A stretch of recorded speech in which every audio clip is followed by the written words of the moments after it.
السلام عليكم ورحمة الله وبركاته. حبايب عاملين ايه؟ يا رب تكونوا بخير. قبل اي حاجة نصلي على الرسول صلى الله عليه وسلم ونخش على الفيديو القمر بتاعنا نشوف النهاردة هنعمل الاكلة القمر دي، الصينية الحلوة دي هنعملها ازاي. طبعا دي ولا سليق ولا تحمير ولا اي حاجة. خشوا كده شوفوا انا عملتها ازاي مع الرز القمر ده. بصوا اللهم بارك اللهم بارك، بصوا مفلفل ازاي وجميل. خشوا بقى الفيديو كده واتفرجوا شوفوا انا عملت ده القمر ده كله ازاي. هنا بقى كده زي ما انتوا شايفين جايبة عندي بصل مقطعة كده جوليان. تمام. هنزل عليه بقى كده بشوية ملح حلوين، يعني كل ما تكتري البصل في الوصفة دي هيطلع الأكل تحفة. هنا كان عندي بهارات فراخ، حطيت كده يعني قول معلقة. ده فلفل أسمر برضو، رشة فلفل أسمر كده معلقة برضو. تمام. وهنا كده رشة جوز الطيب، يعني لو مش عايزين، بس انا سائلة يعني جوز الطيب يعني رشة كده بسيطة ما فيهاش اي حرمانية يعني. تمام. حبيبي يا رسول الله. انا حطيت شوية زعتر ونزلت بدبس رمان. تمام. عايزة اقول لكم دبس الرمان بيودي الوصفة دي في حتة تانية خالص. تمام. طبعا انا حطيت كاري وحطيت بهارات فراخ وحطيت فلفل اسمر وحطيت ملح. دي كده يعني قد معلقتين كده من زيت الزيتون، لان انا مش عايزه الاكله بتاعتنا يبقى فيها دهون كتير. هي الفراخ بتنزل اوريدي الدهون بتاعتها وكل حاجه، وعايزه اقول لك هي مش محتاجه اي حاجه تانية، مش اكتر من معلقتين زيت زيتون. يعني الناس الوصفه دي تبقى حلوه جدا، الناس اللي بتعمل دايت مش هتزود دهون عندها يعني. تمام. هنزل هنا معايا فلفل الوان وفلفل سبايسي، وفلفل الالوان طبعا احمر واصفر، وفلفل رومي وفلفل سبايسي. تمام. المتاح عندك حطي. انا مقطعه حتت صغيره كده، عايزه تقطعيه جوليان برضو مفيش اي مشكله. وقلبي كل مكيسي كل ده كده مع بعضه، عشان كل الخلطه دي كده تشرب من التتبيله اللي انا عملتها. زي ما قلت لكم بنحط فلفل اسمر، بنحط ملح، بنحط كاري، بنحط بهارات فراخ، بنحط شويه زعتر حلوين جدا. هنا كان معايا معلقتين صلصه كده مدوبان في شويه ميه، اللي هي الصلصه المعلبات عادي. ومعايا هنا يعني هنقول ربع شفشة طماطم كده، ويعني قد ربع كيلو طماطم، وضربتهم في الخلاط وصفتهم كويس جدا من القشر والبذر اللي فيها، ونزلت بيها كل الكلام ده كده كله مع بعضه. طبعا الملح زي ما قلت لكم قبل كده ده على حسب احتياجك للملح، بتحققي ايه الخلطه بتاعتنا. هناخد كده شويه من الخلطه وهنفرشهم كده في الارضيه بتاعه الصينيه بتاعتك. حبيبي يا رسول الله. وبقيه الكميه هنحطها عليها من فوق. تمام. انا هنا كنت نسيت ان انا اعصر ليمون، بس مفيش مشكله، هعصر الليمون بعد كده قبل ما احط بقيه الخليط وهنزل بيه. مهم جدا انك تحطي ليمون، بيضيع ريحه الزفاره. وعايزه اقول لكم يعني بسم الله ما شاء الله كده ايه، يعني الطعم ده طلع في حته تانية خالص. نرص بقى الفراخ بتاعتنا زي ما انتوا عايزين تحطوا فراخ كامله زي ما انا مقطعاها كده مفيش مشكله، وراك بس صدور بس برضو بتبقى حلوه وبتستوي بتبقى زي الفل. هنرص كل الكلام ده كده كله مع بعضه. حبيبي يا رسول الله.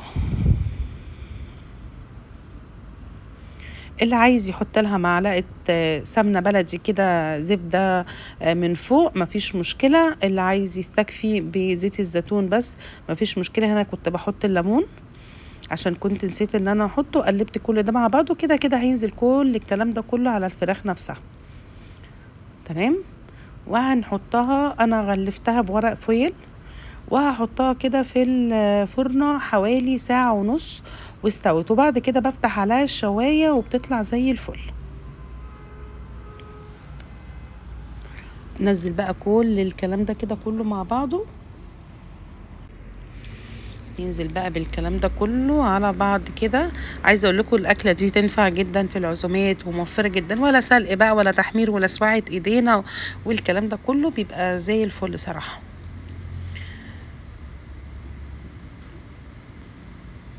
اللي عايزه اقول لكم الصوص اللي بينزل منها ده كده، ده بيودينا في حته تانية. هنا بقى كنت جايبه حله على النار، حطيت فيها شويه زيت ومعلقه سمنه كده مش عايزه تنزل. انا هنا كنت حاطه الكبد والقوانص، كنت غسلاها كويس جدا ونقعاها وكنت سايباها تتصفى. حبيت ان انا اعمل الرز بتاعنا بالكبد والقوانص. مش عايزه تعملي كبد وقوانص، ممكن تعملي رز زي ما انت عايزه، اللي انت حباه حطي. بس انا الوصفه بتاعتنا هنا جبت معلقتين زيت وجبت معلقه حلوه كده كبيره من الزبده البلدي، وحطيت بصل يدبل كده زي ما انتوا شايفين. وبعد كده نزلت عندي شويه فلفل متقطعين كده، رحت قطعتهم وحطيتهم عليها. انا هنا كنت مصفيه الكبد والقوانص كويس جدا، غسلاها ومظبطاها. طبعا انا كان عندي الكبد والقوانص بتاعه الفراخ اللي كنت جايباها، وكان عندي من الاول في الفريزر، طلعته كله مع بعضه ونزلت بيه في البصل بعد ما تشوح كده، يعني يا دوب بتدبل بس البصلايه كده، مش عايزاها تاخد لون خالص. وبعد كده بنزل بالفلفل زي ما شفتوا، وبعد كده هنزل بالكبد والقوانص اديها تقليبه حلوه كده لحد ما تتشوح خالص. تمام. انا هنا كنت غاسله، حطيت هنا عود قرفه وحبهان ورق لوري ولومي او الليمون المجفف. تمام. انا هنا كنت غاسله الرز البسمتي وكنت نقعاه شويه بمعلقه خل. اللي بيشوف فيديوهاتي عارف انا بحب دايما انقع الرز البسمتي بمعلقه خل، بيخليه مفلفل كده وجميل. طبعا هنا انا حطيت فلفل اسمر وحطيت كاري وحطيت بهارات فراخ، وهقلب الكلام ده كله مع بعضه ودي تحقيقه حلوه كده. تمام. انا هنا كنت بشوح فيها، لازم تتشوح كويس جدا عشان ما يبقاش فيها ميه خالص. هنا خلاص اتشوحت كده زي ما انتوا شايفين، مصفيه الرز كويس قوي. هنا كنت بقول لكم ان انا نقعاه وغسلاه كويس جدا، ونقعته زي ما قلت لكم في معلقه خل، بميه ومعلقه خل، عشان يطلع الرز معانا مفلفل وجميل. هنقلب بقى كل الكلام ده مع بعضه. لو عندك كاري حطي، ما عندكيش قصدي معلش عندك كركم حطي، عندك بودرة زعفران حطي، المتاح عندك بيغير اللون حطي، ما فيش اي مشكلة. هنا بقى نحط الملح بتاعنا. هنا كنت بحط الكاري وزودت شوية فلفل اسمر، احنا بنحب الفلفل الاسمر والفلفل السبايسي والحاجات دي بتبقى حلوة قوي في الاكلات اللي زي كده. هي اللحوم عموما بتحب الفلفل الاسمر. هنا حطيت شوية كركم. تمام. بس انا بقى كده هحط ميه. طبعا انا قلت لكم قبل كده لو انا غاسله الرز بس ومستعجله بنحط كوبايه الرز البسمتي، كوبايه الرز بتاخد كوبايتين من الميه. الرز العادي كوبايه الرز قد كوبايه الميه. تمام. انا تقريبا كده بحط بالويم، بس انا بقول للناس اللي يعني البنات الحلوه الصغننين اللي لسه بيتعلموا، بقول لهم عشان يعملوا المقدار كويس. انا هنا مش هزود ميه كتير عشان انا عارفه مقداري كده. تمام. قلب بقى كده الكلام ده كله مع بعضه. عايزه اقول لكم لو انا مش ناقعه الرز كنت زودت ميه اكتر من كده، لكن انا شايفه ان الميه دي كده مناسبه جدا للرز بتاعي.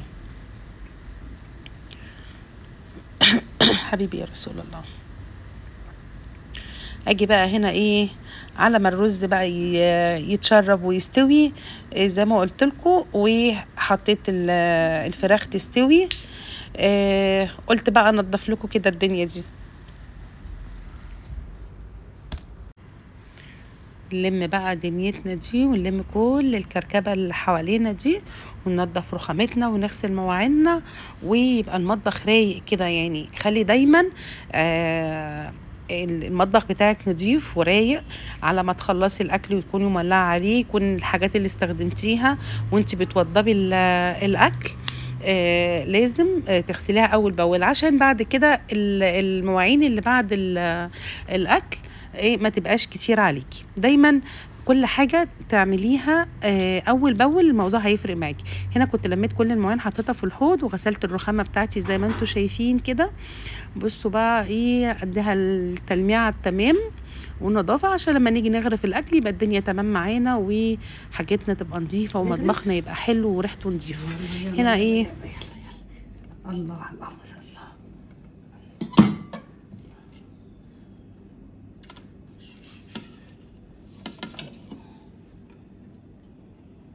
يعني الواحد مش لاقي كلام يقوله على الجمال والقمر ده. يلا بقى نغرف مع بعض. استنوا بقى كده يلا خلينا بالمعلقه. يلا بسم الله بسم الله. سخن. بصوا الفراخ دايبه دوب. بصوا شايلاها بالعافيه اهي استوت، وخطيره خطيره خطيره. جربوها هتعجبكم جدا. بصوا دايبه دوب. بشيلها كده بالراحه بالراحه. بصوا الجمال، بصوا الجمال. بصوا بقى الصوص بتاعها، اللهم بارك اللهم بارك اللهم بارك. يلا بقى نكمل كده وجربوها هتعجبكم جدا. وخلاص بقى عشان احنا رايحين ناكل. واستنوني ان شاء الله فيديو جديد ووصفه جديده واكله سهله وسريعه. والسلام عليكم ورحمه الله وبركاته. باي باي.